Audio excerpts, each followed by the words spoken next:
ಆಯೋಗದಿಂದ ಅನೌನ್ಸ್ ಆಗಬೇಕು. ಅಲ್ಲಿವರೆಗೂ ಇದನ್ನ ನಾವು ಮುನ್ನಡೆ ಅಂತ ಹೇಳೇನೆ ಪರಿಗಣಿಸಬೇಕಾಗತ್ತೆ.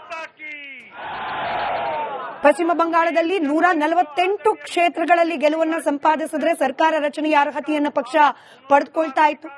ಇನ್ಫ್ಯಾಕ್ಟ್ ಎಸ್ಐಆರ್ ವಿಚಾರದಲ್ಲಿ ರಾದ್ಧಾಂತಗಳಾಗ್ತಾ ಇದ್ದ ಸಂದರ್ಭದಲ್ಲಿ, ಕೆಸರೆರಚಾಟ ಆಗ್ತಾ ಇದ್ದ ಸಂದರ್ಭದಲ್ಲಿ, ಪ್ರತಿ ಮಾತು ಪ್ರತಿ ಹೇಳಿಕೆಗಳಾಗ್ತಾ ಇದ್ದ ಸಂದರ್ಭದಲ್ಲಿ ಪಶ್ಚಿಮ ಬಂಗಾಳದ ಮುಖ್ಯಮಂತ್ರಿ ಆಗಿದ್ದ ಮಮತಾ ಬ್ಯಾನರ್ಜಿ ಅವರು ಪಶ್ಚಿಮ ಬಂಗಾಳದ ಮುಖ್ಯಮಂತ್ರಿ ಆಗಿದ್ದ ಈ ಕ್ಷಣಕ್ಕೂ ಕೂಡ ಹೌದು, ಮಮತಾ ಬ್ಯಾನರ್ಜಿ ಅವರ ಬಾಯಿಂದ ಬಂದದ್ದು ಎಸ್ಐಆರ್ ಅನ್ನೋದು ಒಂದು ಟಾರ್ಗೆಟೆಡ್ ಡಿಲೀಷನ್ ಪ್ರಕ್ರಿಯೆ.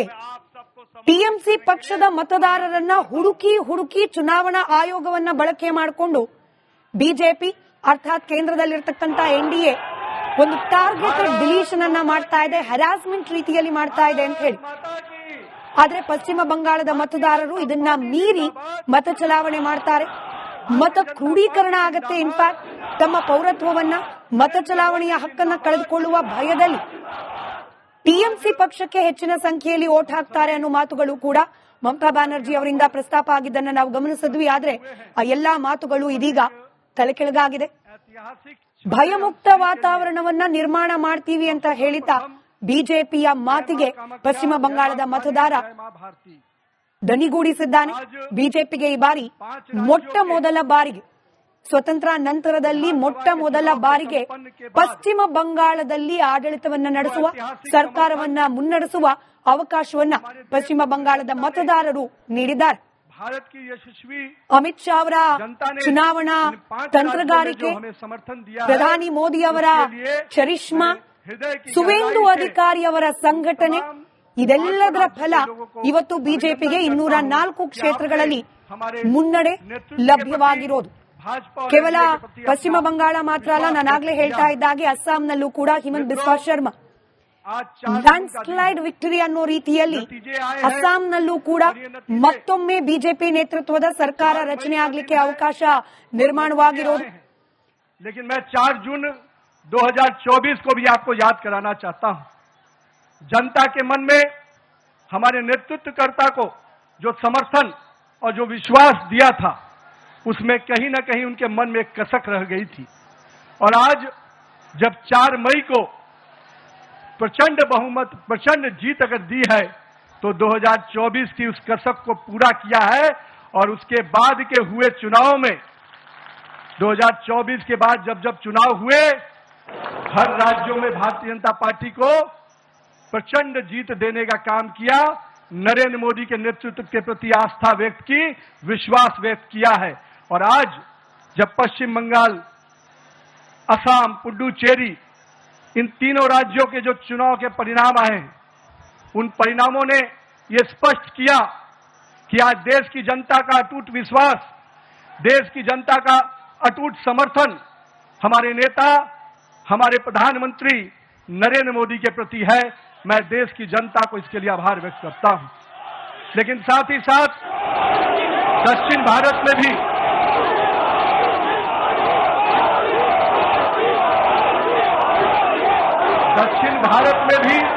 जिस प्रकार से सशक्त उपस्थिति हमारी पार्टी को मिली है, आने वाले समय में दक्षिण भारत भी भाजपा के कमल से खिलेगा.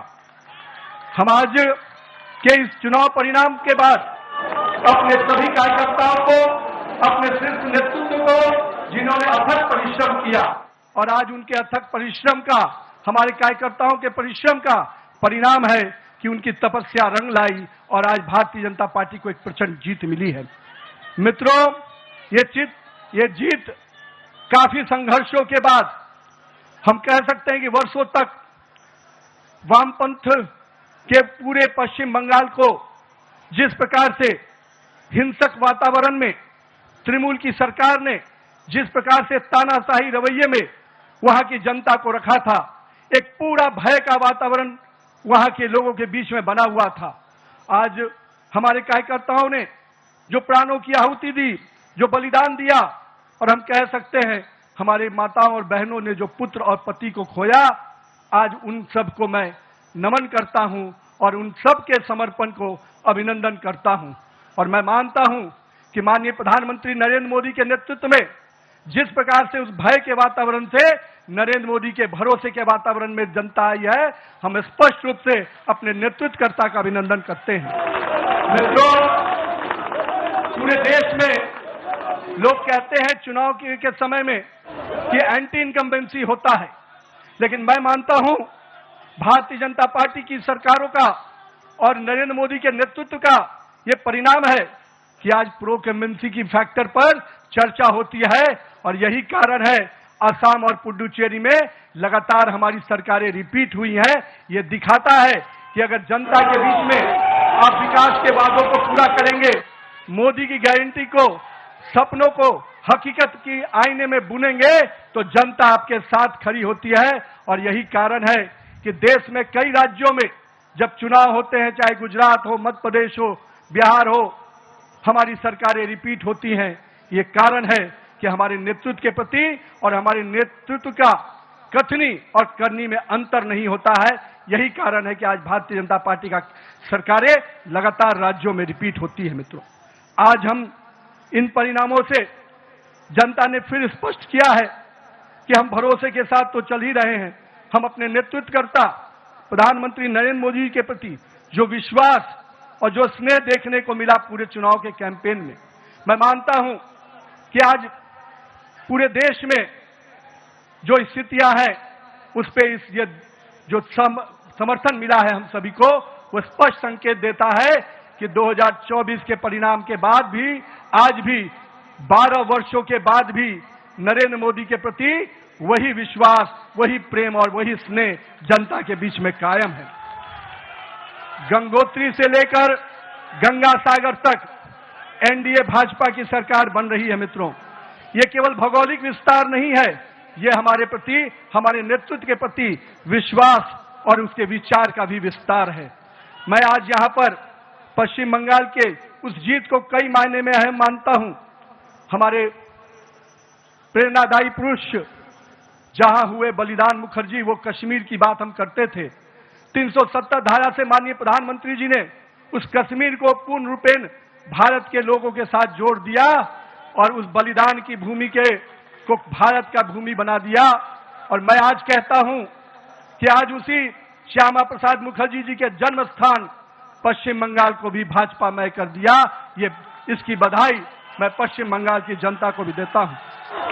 मैं आज के दिन ये जो पूरा चुनाव हुआ, मैं मानता हूं ये नाकामी किसी और की नहीं, इंडी गठबंधन के नेता राहुल गांधी की है। और मैं आज आपको विश्वास दिलाता हूं, इस चुनाव के परिणाम के बाद इंडी के गठबंधन ताश के पत्तों की तरह बिखर जाएंगे, क्योंकि इन्होंने जनता के साथ अन्याय किया है। और आज मैं कहता हूं, जिस प्रकार से नारी वंदन अधिनियम